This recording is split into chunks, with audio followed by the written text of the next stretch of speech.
Francis Cottington. First Baron Cottington was the English Lord Treasurer and ambassador and leader of the pro-Spanish, pro-Roman Catholic faction in the court of Charles I.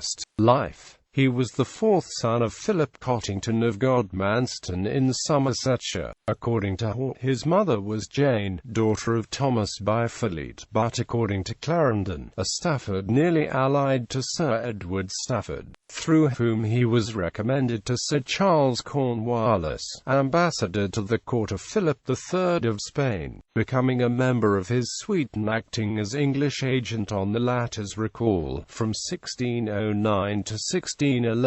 In 1612 he was appointed English consul at Seville. Returning to England, he was made a clerk of the council in September 1613. His Spanish experience rendered him useful to King James, and his bias in favor of Spain was always marked. He seems to have promoted the Spanish policy from the first, and pressed on Diego Sarmiento de Acuña, Conde de Gondomar, the Spanish ambassador, the proposal for the Spanish in opposition to the French marriage for Prince Charles. In 1616 he went as ambassador to Spain, transferring in 1618 the proposal of mediation by James I in the dispute with Frederick V, Elector Palatine. After his return he was appointed secretary to Prince Charles in October 1622, and was knighted and made a baronet in 1623.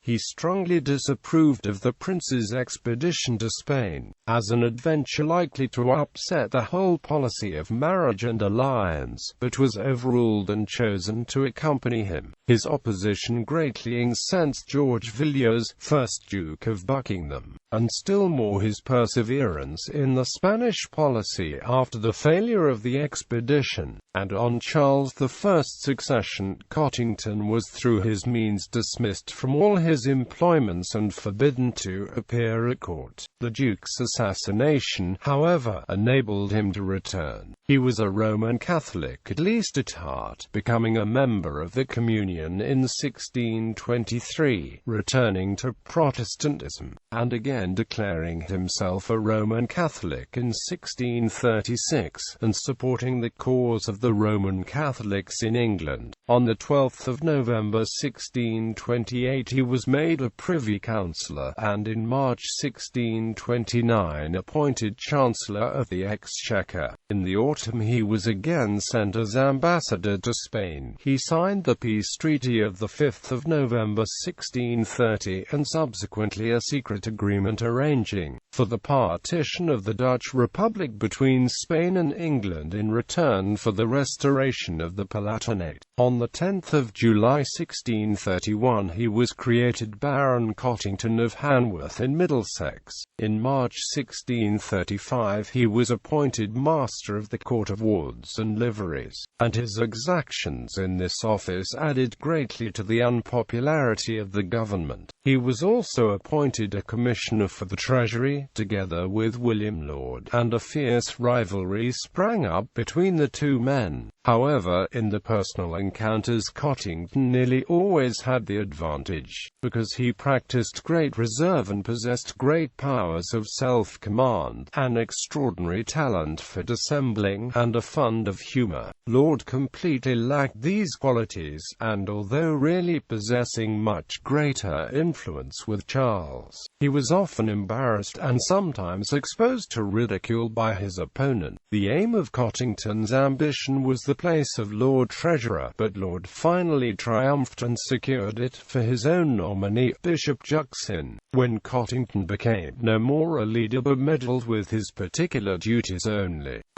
he continued, however, to take a large share in public business and served on the committees for foreign, Irish, and Scottish affairs. In the last, appointed in July 1638, he supported the war, and in May 1640, after the dismissal of the Short Parliament, he declared it his opinion that at such a crisis the king might levy money without the Parliament. His attempts to get funds from the City of London were unsuccessful, oil, and he had recourse instead to a speculation in pepper. He had been appointed Constable of the Tower, and he now prepared the fortress for a siege. In the trial of Strafford in 1641, Cottington denied on oath that he had heard him use the incriminating words about reducing this kingdom. When the parliamentary opposition became too strong to be any longer defied, Cottington, as one of those who had chiefly incurred the hostility, hastened to retire from the administration, giving up the Court of Wards in May 1641 and the Chancellorship of the Exchequer in January 1642. He rejoined the king in 1643, took part in the proceedings of the Oxford Parliament, and was made Lord Treasurer on 3 October 1643. He signed the surrender of Oxford in July 1646, and being accepted from the indemnity retired abroad.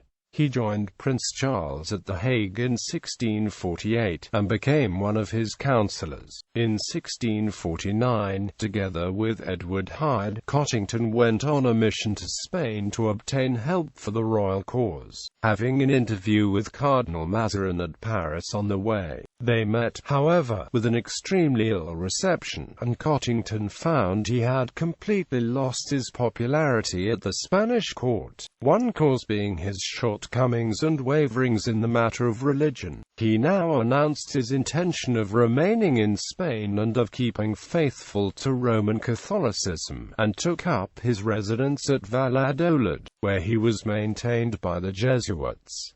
He died there on 19 June 1652, his body being subsequently buried in Westminster Abbey. He had amassed a large fortune, and built two magnificent houses at Hanworth near Heathrow and Fonthill near Tisbury, Salisbury. Cottington was evidently a man of considerable ability, but the foreign policy he pursued was opposed to the national interests and futile in itself. According to Clarendon's verdict, he left behind him a greater esteem of his parts than love of his person. Quote, he married in 1623 Anne, a daughter of Sir William Meredith and the widow of Sir Robert Brett. All his children predeceased him, and his title became extinct at his death.